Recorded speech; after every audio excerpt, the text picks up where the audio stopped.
संभव है कि पचाकुटी के ममीकृत अवशेष कभी सूर्य मंदिर के नीचे स्थित गुफा में रहे हों, जिसे बिंघम ने शुरू में एक दफन कक्ष माना था। कल्पना कीजिए, एंडीज पर्वतमाला में इतनी ऊंचाई पर निर्मित एक ऐसी जगह की जिसकी पत्थर की कारीगरी इतनी सटीक है कि तर्क से परे है, जिसे लोहे के औजारों, पहियों या लिखित भाषा के बिना बनाया गया हो।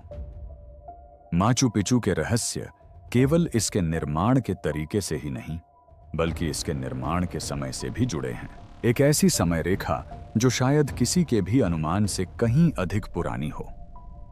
पुरातत्वविदों ने लंबे समय से इसके निर्माण को लगभग 1450 ईस्वी के आसपास माना है, लेकिन नए भूवैज्ञानिक प्रमाण और छिपे हुए अवशेष एक कहीं अधिक गहरे इतिहास की ओर इशारा करते हैं, जिससे एक परेशान करने वाला प्रश्न उठता है। सदियों से हम सतह के नीचे क्या नहीं देख पाए हैं? क्या होगा अगर असली कहानी इस प्राचीन आश्चर्य के बारे में हमारे सभी ज्ञान को चुनौती दे? छिपी हुई कलाकृतियों का रहस्य। 1912 में हीराम बिंघम के प्रसिद्ध अभियान के ठीक 1 साल बाद माचू पिचू से कलाकृतियों का एक विशाल भंडार येल विश्वविद्यालय में वापस आया, जिसमें कुल मिलाकर 46,000 से अधिक वस्तुएं थीं। लेकिन कई बक्सों और पेटियों के बीच 3 पेटियां अलग थीं। उन्हें बिना किसी सूची संख्या के केवल आगे के विश्लेषण के लिए चिह्नित करके एक प्रतिबंधित अनुभाग में ले जाया गया। वहां पहुंच सीमित थी और उनकी सामग्री के बारे में जानकारी अभिलेखागार और कड़ी सुरक्षा में गुम हो गई।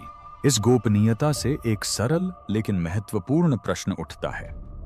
इन बक्सों के अंदर ऐसा क्या था जिसने इन्हें साझा करने के लिए इतना संवेदनशील या रहस्यमय बना दिया?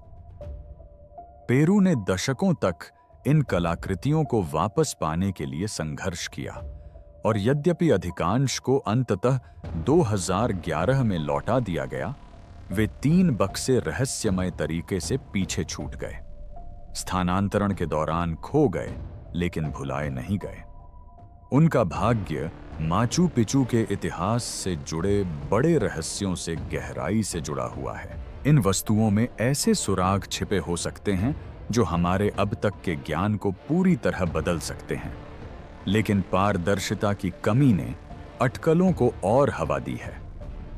1 सदी से भी अधिक समय से इन वस्तुओं के बारे में इतनी कम जानकारी क्यों सामने आई है? बिंघम ने स्वयं 1914 की अपनी निजी डायरी में एक असामान्य घटना का उल्लेख किया था। उन्होंने सबसे निचले चबूतरे पर अज्ञात सामग्री से बने औजार पाए थे और परीक्षण के लिए एक धातु विज्ञानी को तैयार रखा था।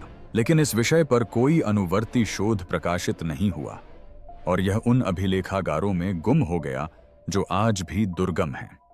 धातु विज्ञानी डॉ.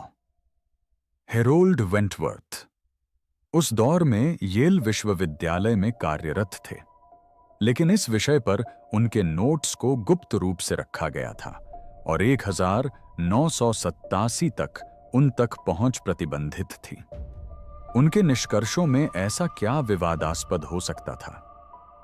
खोज के बाद चुप्पी का यह सिलसिला कोई अपवाद नहीं है। यह सिलसिला दशकों तक चलता रहा। 1968 में कुस्को के पास एक निर्माण दल ने इनका सड़क के नीचे एक सीलबंद कक्ष का पता लगाया, जो धातु के औजारों से भरा हुआ था, जो झांत इनका धातु विज्ञान से मेल नहीं खाते थे। कक्ष को सील कर दिया गया और कभी भी सार्वजनिक रूप से इसकी जांच नहीं की गई। हाल ही में 2001 में रडार ने माचू पिचू में सूर्य मंदिर के नीचे एक खाली जगह का पता लगाया, लेकिन संरक्षण संबंधी चिंताओं के कारण खुदाई की अनुमति नहीं दी गई। यह धारणा बनी हुई है कि कुछ खोजों को आगे और अधिक जानने के लिए नहीं बनाया गया है। यहां तक कि विसंगतियों को दस्तावेजित करने के प्रयासों को भी बाधाओं का सामना करना पड़ा है। 2009 में एक वृत्तचित्र दल ने इन्हाताना पत्थर के पास चुंबकीय गड़बड़ी को कैमरे में कैद किया, जिससे उपकरण खराब हो गए और कंपास तेजी से घूमने लगे। फुटेज कभी प्रसारित नहीं हुआ और इसके परिणाम अभी भी निर्णायक नहीं हैं। ये बाधाएं एक ऐसा पैटर्न बनाती हैं जो यह संकेत देता है कि यह केवल नौकरशाही की अक्षमता नहीं है, बल्कि गहराई से जांच करने में जानबूझकर की गई हिचकिचाहट है। क्या उन अवरोधों के नीचे कोई ज्ञान छिपा हो सकता है? इनमें से कोई भी बात उन बक्सों या बंद कक्षों में छिपी हुई बातों की पुष्टि नहीं करती, लेकिन बार बार प्रवेश से इनकार करना एक सामान्य पुरातात्विक स्थल से कहीं अधिक बड़ी कहानी की ओर इशारा करता है। इससे संदेह बढ़ता जा रहा है। क्या ये कलाकृतियां और छिपे हुए स्थान स्वीकृत इतिहास को चुनौती दे रहे हैं? यदि ऐसा है, तो माचू पिचू और वहां रहने वाले लोगों के बारे में हमारी समझ के लिए इन खुलासों का क्या अर्थ हो सकता है? यह रहस्य उन सच्चाइयों को उजागर करने का द्वार है जो अभी तक सामने नहीं आई हैं। इन कलाकृतियों से जुड़े अनसुलझे सवालों ने माचू पिचू के निर्माण की प्रक्रिया का पता लगाने का आधार तैयार किया। माचू पिचू का निर्माण चमत्कार। माचू पिचू समुद्र तल से लगभग 8000 फीट ऊपर बीहड़ एंडीज भूभाग में स्थित है, जो आधुनिक निर्माणकर्ताओं के लिए भी एक चुनौती है। फिर भी इनका लोगों ने पहियों या लोहे के औजारों का उपयोग किए बिना 50 टन तक के विशाल पत्थरों को खड़ी पहाड़ी ढलानों पर पहुंचाया। उन्होंने इन पत्थरों को इतनी सटीकता से तराशा है कि उनके जोड़ों के बीच क्रेडिट कार्ड भी नहीं जा सकता। शिल्प कौशल का यह स्तर अपने आप में अद्भुत है और आधुनिक मशीनों के बिना आज भी इसे दोहराना मुश्किल है। इस स्थल का अध्ययन करने वाले सिविल इंजीनियर और वास्तुकार मानते हैं कि केवल तांबे की छेनी और रस्सियों से इतनी सटीकता और पैमाने को दोहराना लगभग असंभव है। ये पत्थर खगोलीय घटनाओं के साथ आश्चर्यजनक सटीकता से संरेखित हैं। मिलीमीटर की सटीकता इंजीनियरिंग और खगोलीय चक्रों दोनों की गहरी समझ का संकेत देती है। आज के विशेषज्ञ अक्सर कहते हैं कि इसके लिए क्रेन, कंप्यूटर मॉडलिंग और लेजर लेवल की आवश्यकता होगी। इनका सभ्यता ने सब कुछ अपने अनोखे तरीके से हासिल किया। यह तथ्य दुनिया भर के विद्वानों को आज भी आश्चर्यचकित और हैरान करता है। इसमें एक और जटिलता यह है कि इनका सभ्यता से कोई लिखित भाषा या ज्ञात तकनीकी खाका नहीं मिला है। केवल मौखिक परंपरा और व्यावहारिक अनुभव के बल पर उन्होंने अत्यधिक ऊंचाई और कठिन परिस्थितियों में काम करते हुए माचू पिचू जैसी विशाल निर्माण परियोजनाओं का समन्वय किया। यह तकनीकी उपलब्धि प्राचीन ज्ञान और संसाधनशीलता के स्तर के बारे में बनी धारणाओं को चुनौती देती है। यह हमें यह सोचने के लिए भी प्रेरित करती है कि क्या हम उनकी पद्धतियों में शामिल सभी कारकों को पूरी तरह समझते हैं। इस स्थल की भव्यता के बावजूद इसकी उत्पत्ति को लेकर कई प्रश्न बने हुए हैं। क्या माचू पिचू का निर्माण सचमुच इनका लोगों ने लगभग 1450 ईस्वी में एक ही बार में बिल्कुल नए सिरे से किया था, या फिर इसका निर्माण कई चरणों में हुआ होगा जिसमें पहले की संरचनाएं भी शामिल थीं, जो अब छतों के नीचे या भीतर छिपी हुई हैं। यह सिद्धांत तब और पुख्ता हो जाता है जब हम स्थल के विभिन्न भागों में घिसाव और क्षरण के अलग अलग रूपों का अध्ययन करते हैं। भूवैज्ञानिक विश्लेषण के आने से रहस्य और भी गहरा जाता है। निचली छतों पर कुछ पत्थर की सतहों पर कटाव के ऐसे निशान दिखाई देते हैं जो केवल 600 वर्षों के खुलेपन से मेल नहीं खाते। इसके विपरीत इन पर हजारों वर्षों के जल क्षरण के निशान हैं, जो स्थल के कम से कम कुछ हिस्से की प्राचीन उत्पत्ति का संकेत देते हैं। इससे पता चलता है कि माचू पिचू का निर्माण या तो कहीं अधिक जटिल था या इसमें बहुत पुरानी संरचनाओं का पुनः उपयोग शामिल था। ऐसे साक्ष्य हमें असहज संभावनाओं का सामना करने के लिए मजबूर करते हैं। क्या इनका सभ्यता से पहले कोई लुप्त सभ्यता थी, या फिर इनका लोगों ने किसी प्राचीन परिसर की खोज की और उसे अपने उपयोग के लिए अनुकूलित किया? दोनों ही परिदृश्य इस कहानी को पारंपरिक पुरातात्विक समय रेखाओं से कहीं आगे ले जाते हैं। यह बहस माचू पिचू के वास्तविक इतिहास और उसकी सतह के ठीक नीचे छिपे ज्ञान के मूल तक पहुंचती है। आश्चर्यजनक भूवैज्ञानिक खोजों से स्वाभाविक रूप से अकादमिक समुदाय में नए विचारों के प्रति प्रतिरोध के बारे में प्रश्न उठते हैं। स्थापित कालक्रम को चुनौती देने वाले साक्ष्यों को अस्वीकार या खारिज क्यों किया गया है? वैकल्पिक विचारों को स्वीकार करने की यह अनिच्छा न केवल निराशाजनक है, बल्कि माचू पिचू की कहानी में अंतर्निहित गहरी शक्तियों की ओर भी इशारा करती है। कहानी यहीं खत्म नहीं होती। खोज और अस्वीकृति का जटिल अंतर्संबंध पत्थर के टुकड़ों और प्राचीन औजारों से कहीं आगे हमारी समझ को आकार देता है।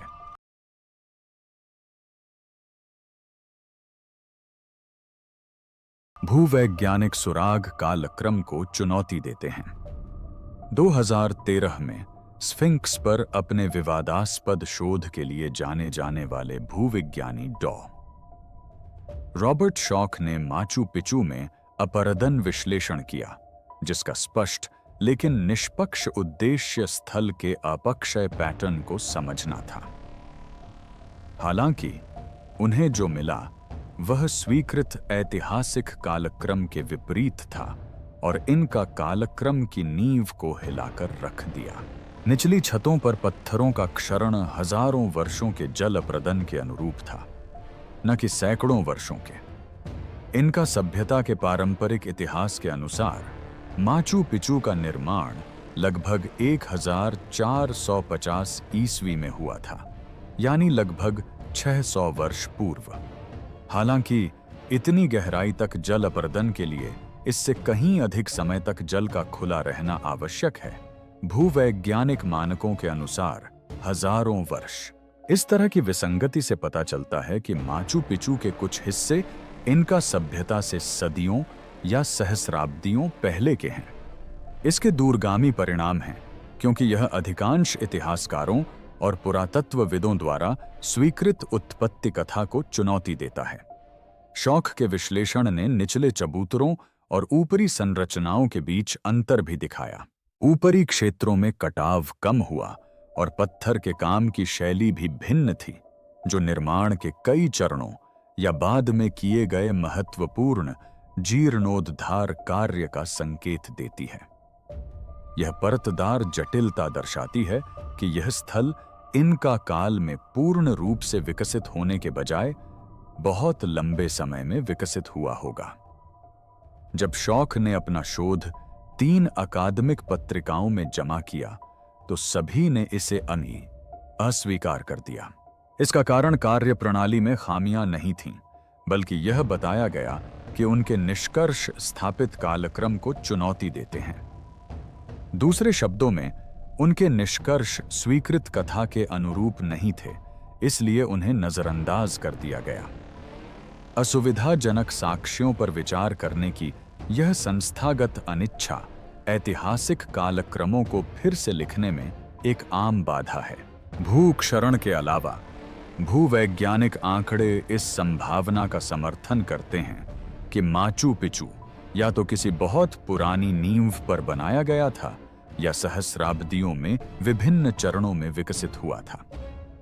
यदि यह सच है, तो यह हमारी समझ को एक एकल सांस्कृतिक उपलब्धि से कहीं अधिक जटिल, बहुस्तरीय इतिहास की ओर ले जाता है।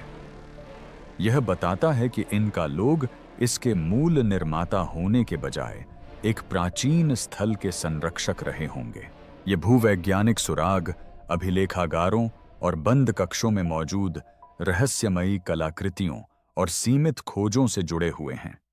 ये सभी मिलकर एक ऐसे अस्पष्ट इतिहास और गुप्त ज्ञान की तस्वीर पेश करते हैं जिसका सामना मुख्य धारा के विद्वान करने से कतराते हैं। क्या सच्चाई धरती और नौकरशाही की परतों के नीचे दबी हुई है? सबूत इसी ओर इशारा करते हैं। इससे एक ऐसी कहानी उभरती है जहां विज्ञान परंपरा से टकराता है और जिज्ञासा सत्ता से दखल देती है। माचू पिचू के प्राचीन पत्थरों में एक गुप्त इतिहास छिपा हो सकता है जिसे जानने की अनुमति कुछ ही लोगों को है, और असली इतिहास प्राचीन अमेरिका के बारे में हमारे अब तक के ज्ञान को पूरी तरह से बदल सकता है। रहस्य और भी गहरे हैं क्योंकि स्थल की आगे की जांच के प्रयासों को अकादमिक बहस से परे बाधाओं का सामना करना पड़ता है जो उन ताकतों की ओर इशारा करते हैं जो कुछ दरवाजों को बंद रखने के लिए दृढ़ संकल्पित हैं। दमनकारी खोजें और प्रतिबंधित शोध। माचू पिचू के नीचे छिपे गहरे इतिहास की ओर इशारा करने वाले आकर्षक सुरागों के बावजूद जांच के प्रयास अक्सर अप्रत्याशित बाधाओं का सामना करते हैं। दशकों की खोजें बार बार चुप्पी, खोए हुए अभिलेखों या पहुंच से पूरी तरह इनकार के साथ समाप्त हुई हैं। यह सिलसिला चौंकाने वाला है। नई खोजों के सामने आने पर शुरुआती उत्साह के बाद संरक्षण या अन्य चिंताओं का हवाला देते हुए अधिकारियों द्वारा अचानक रोक लगा दी जाती है। खोज और बाधा का यह मिश्रण सतह के नीचे वास्तव में क्या छिपा हो सकता है, इसकी एक रहस्यमय तस्वीर पेश करता है। इसका एक प्रमुख उदाहरण 1968 में हुआ जब कुस्को के पास एक निर्माण दल ने एक प्राचीन इनका सड़क के नीचे एक सीलबंद कक्ष का पता लगाया। अंदर धातु के औजार मिले जो इनका धातु विज्ञान के किसी भी ज्ञात उदाहरण से मेल नहीं खाते थे। आगे की जांच करने के बजाय कक्ष को सील कर दिया गया और फिर कभी सार्वजनिक रूप से इसका जिक्र नहीं किया गया, मानो किसी ने तय कर लिया हो कि जांच यहीं समाप्त हो जानी चाहिए। इस अचानक बंद होने से यह सवाल उठता है कि किस ज्ञान को दबाया गया और क्यों। 21वीं सदी में भी इसी तरह की निराशाएं देखने को मिलीं। 2001 में ग्राउंड पेनेट्रेटिंग रडार ने माचू पिचू में सूर्य मंदिर के नीचे एक खाली जगह का पता लगाया, एक भूमिगत स्थान जिसमें संभावित रूप से नई खोजें हो सकती थीं। पेरू सरकार ने संरक्षण संबंधी चिंताओं का हवाला देते हुए खुदाई की अनुमति देने से इनकार कर दिया, लेकिन कई लोग इसे सुविधाजनक सच्चाइयों को उजागर करने की अनिच्छा का एक और उदाहरण मानते हैं। आधुनिक तकनीक के साथ भी वही सावधानी फिर से सामने आती है। 2009 में एक वृत्तचित्र दल ने माचू पिचू में स्थित एक पवित्र और रहस्यमय स्थल इन्हाताना पत्थर के पास चुंबकीय विसंगतियों को रिकॉर्ड किया। उनके उपकरण में खराबी आ गई और कंपास अनियमित रूप से घूमने लगे, लेकिन फुटेज कभी प्रसारित नहीं किया गया, जिससे जनता के मन में कई अनुत्तरित प्रश्न रह गए। ये क्षण किसी ऐसी असामान्य चीज की ओर इशारा करते हैं जो जांच का विरोध कर रही है, चाहे वह प्राकृतिक घटनाएं हों या अन्य कारक। इस इतिहास को उजागर करने के प्रयास अक्सर संस्थागत शक्तियों द्वारा अवरुद्ध किए गए हैं। 2017 में पेरू के एक सम्मानित पुरातत्वविद डॉ. जूलियो वाल्दीविया ने माचू पिचू में भूमिगत संरचनाओं का मानचित्रण करने के लिए विश्व स्तर पर उपयोग की जाने वाली एक गैर आक्रामक तकनीक लिथियम परमाणु अनुनाद स्कैनिंग के उपयोग के लिए परमिट हेतु आवेदन किया। कई वर्षों तक बिना किसी सार्वजनिक स्पष्टीकरण के उनके अनुरोध को बार बार अस्वीकार कर दिया गया। यह अस्वीकृति 2023 में उनकी असामयिक मृत्यु तक जारी रही। अब भी यह सवाल बना हुआ है कि अन्वेषण के लिए तत्पर स्थल पर आधुनिक वैज्ञानिक उपकरणों को इतनी बार क्यों नकार दिया जाता है। क्या यह सिर्फ संरक्षण का मामला है या इसके पीछे कोई गहरा मकसद है? खोए हुए अभिलेखागार, गुप्त प्रयोगशाला नोट्स और सीमित पहुंच से यह संदेह और गहरा होता जा रहा है कि माचू पिचू की पूरी कहानी को जानबूझकर छिपाया जा रहा है। इस तरह के लगातार दमन से सच्चाई की खोज नौकरशाही के साथ साथ समय और क्षय के खिलाफ भी एक लड़ाई बन जाती है। इससे यह संकेत मिलता है कि माचू पिचू में ऐसे रहस्य छिपे हैं जिन्हें कुछ लोग दफन ही रखना चाहते हैं, इसलिए नहीं कि वे मौजूद नहीं हैं, बल्कि इसलिए कि वे इतने शक्तिशाली या विघटनकारी हैं कि उन्हें उजागर करना संभव नहीं है। शोध और खुलेपन के प्रति यह प्रतिरोध कुस्को के पास पाए गए अजीब धातु के औजारों से निकटता से जुड़ा हुआ है, जो हमारा ध्यान उन अनसुलझी तकनीकों की ओर मोड़ता है जो प्राचीन सभ्यताओं के बारे में हमारी समझ को चुनौती देती हैं। धातु विज्ञान संबंधी साक्ष्यों का अभाव। माचू पिचू से जुड़े कई रहस्यों में से एक रहस्य धातु के औजारों का है, जो ज्ञात इनका तकनीक से मेल नहीं खाते। इनका सभ्यता के लोग मुख्य रूप से तांबे और कांसे के साथ काम करते थे, लेकिन कई जगहों पर भारी या अधिक उन्नत धातु के औजार मिले हैं, जिससे इस स्थल का निर्माण करने वाले या इसे प्रभावित करने वाले लोगों की उत्पत्ति और क्षमताओं के बारे में कठिन प्रश्न उठते हैं। ये विसंगतियां एंडीज में प्राचीन धातु विज्ञान के बारे में हमारी अधूरी जानकारी को उजागर करती हैं।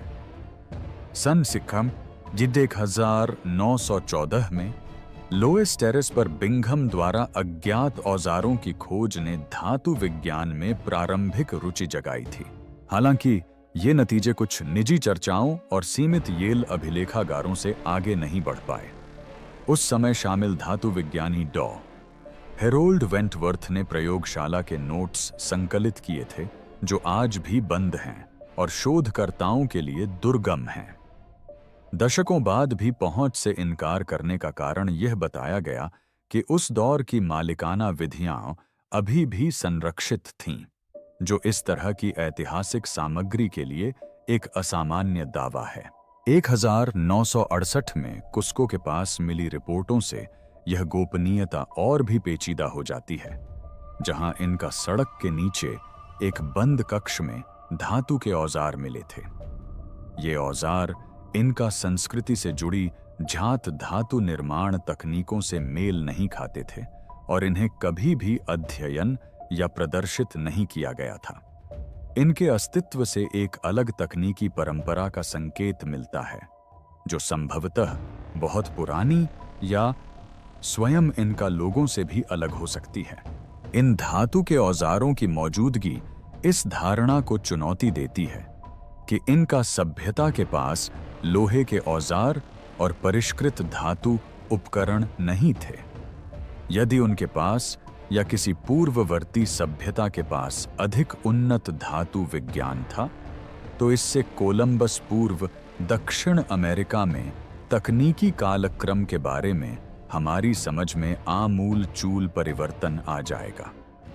यह माचू पिचू में विशाल पत्थर की संरचनाओं के निर्माण की संभावित कुंजी भी प्रदान करता है।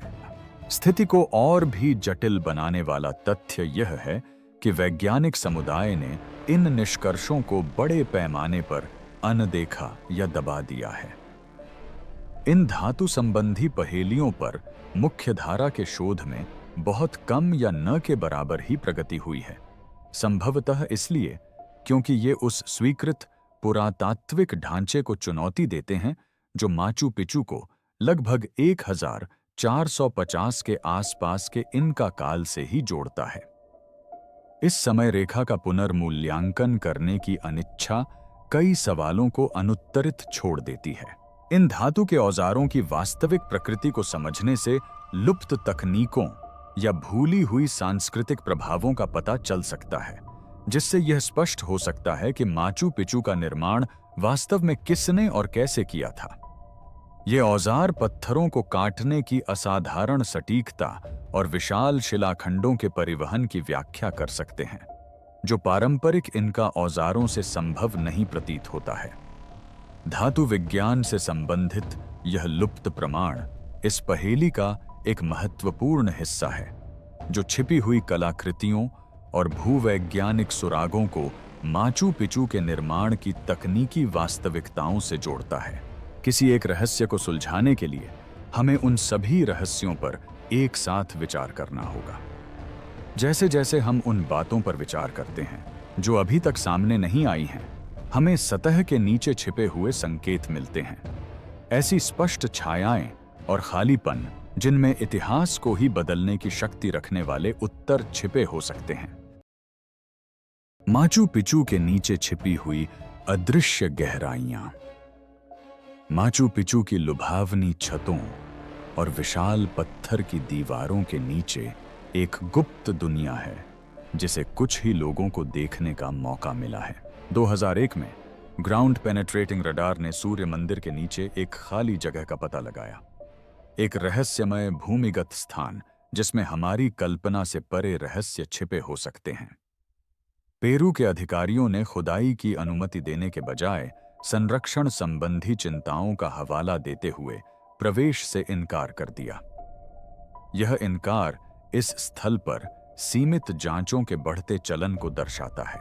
सतह के नीचे की संरचनाओं का पता लगाने के प्रयास निरंतर जारी हैं, लेकिन इनमें कई बाधाएं हैं। लिथियम परमाणु अनुनाद स्कैनिंग जैसी गैर आक्रामक प्रौद्योगिकियां जो स्थल को बिना छेड़े सतह के नीचे की संरचनाओं का सुरक्षित रूप से मानचित्रण कर सकती हैं, प्रस्तावित की गईं, लेकिन बार बार इनकी अनुमतियां अस्वीकृत कर दी गईं। विशेष रूप से डॉन जूलियो वाल्दिविया ने 2017, 2019 और 2022 में ऐसे प्रस्ताव प्रस्तुत किए, लेकिन हर बार उन्हें अस्वीकृति का सामना करना पड़ा। 2023 में उनकी मृत्यु के साथ ही रहस्यमयी रहस्यों को उजागर करने का उनका प्रयास समाप्त हो गया, लेकिन प्रगति में लगातार आ रही बाधाओं को लेकर कई गंभीर प्रश्न अनसुलझे रह गए। इस रहस्य को और बढ़ाते हुए 2009 में माचू पिचू के एक पवित्र स्थल इनिहाताना पत्थर के पास फिल्मांकन कर रही एक डॉक्यूमेंट्री टीम को अजीब चुंबकीय विसंगतियों का सामना करना पड़ा। कंपास बेतहाशा घूमने लगे, इलेक्ट्रॉनिक उपकरण खराब हो गए और इस घटना का कोई स्पष्टीकरण नहीं मिल सका। फुटेज को रोक दिया गया और कभी प्रसारित नहीं किया गया, जिससे जनता की जिज्ञासा अधूरी रह गई और पत्थरों के भीतर एक ऐसी शक्ति का संकेत मिला जिसकी पारंपरिक व्याख्या करना असंभव है। इस तरह की विसंगतियों का अस्तित्व माचू पिचू के नीचे मौजूद भौतिक कलाकृतियों से कहीं अधिक संकेत देता है। यह छिपे हुए कक्षों, अज्ञात कक्षों या यहां तक कि एक भूमिगत नेटवर्क की संभावना खोलता है, जो इस स्थल के उद्देश्य और इतिहास के बारे में हमारी समझ को नया रूप दे सकता है। चुंबकीय अनियमितताएं और रडार द्वारा पता लगाए गए रिक्त स्थान यह संकेत देते हैं कि माचू पिचू की कहानी का एक बड़ा हिस्सा अभी भी दफन है, जिसे न केवल पृथ्वी ने बल्कि मानव निर्णयों ने भी छिपा रखा है। सदियों से आम जनता और कुछ विशेषज्ञों को इन भूमिगत क्षेत्रों से वंचित रखा गया है। खुदाई या उन्नत स्कैनिंग के लिए परमिटों से बार बार इनकार किए जाने से यह संदेह और बढ़ जाता है कि सच्चाई को जानबूझकर छुपाया जा रहा है, चाहे यह सांस्कृतिक विरासत की रक्षा के लिए हो या ऐतिहासिक रहस्यों को छुपाने के लिए। यह अवरोध निर्विवाद है। पहुंच को अवरुद्ध करने के अलावा माचू पिचू के आसपास का गोपनीयता का माहौल यह आभास देता है कि इस स्थल में ऐसा ज्ञान छिपा है जो स्थापित ऐतिहासिक कथाओं को चुनौती दे सकता है। क्या इसके नीचे की परतों में समय के साथ लुप्त हो चुकी सभ्यताएं छिपी हैं? क्या ऐसी तकनीकें हैं जो हमारी वर्तमान समझ से परे हैं? या ऐसे प्रमाण हैं जो हमें यह सोचने पर मजबूर कर दें कि माचू पिचू का निर्माण वास्तव में किसने और कब किया था? ये प्रश्न उतने ही गहरे हैं जितने कि स्वयं छिपे हुए रहस्य। तमाम बाधाओं के बावजूद कुछ आंतरिक सूत्रों का दावा है कि उन्होंने प्रतिबंधित स्कैन और शोध से प्राप्त डेटा देखा है। उनका कहना है कि इससे जटिल सुरंग प्रणालियों और अज्ञात कलाकृतियों से भरे कक्षों का पता चलता है। हालांकि ये दावे अभी आधिकारिक नहीं हैं, लेकिन इनसे इस बात को बल मिलता है कि माचू पिचू में ऐसे रहस्य छिपे हैं जिन्हें उजागर करने के लिए बहुत से लोग तैयार नहीं हैं।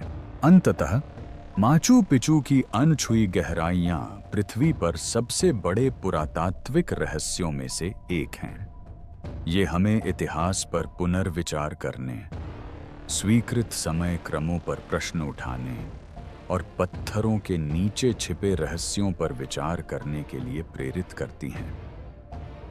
सत्य को उजागर करने की यात्रा जारी है, सीमित है, लेकिन कभी समाप्त नहीं होगी।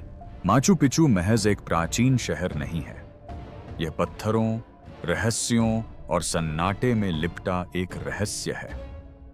छिपी हुई कलाकृतियों और अविश्वसनीय इंजीनियरिंग से लेकर इसकी सतह के नीचे वर्जित अन्वेषणों तक हम जो जानते हैं वह तो बस शुरुआत है।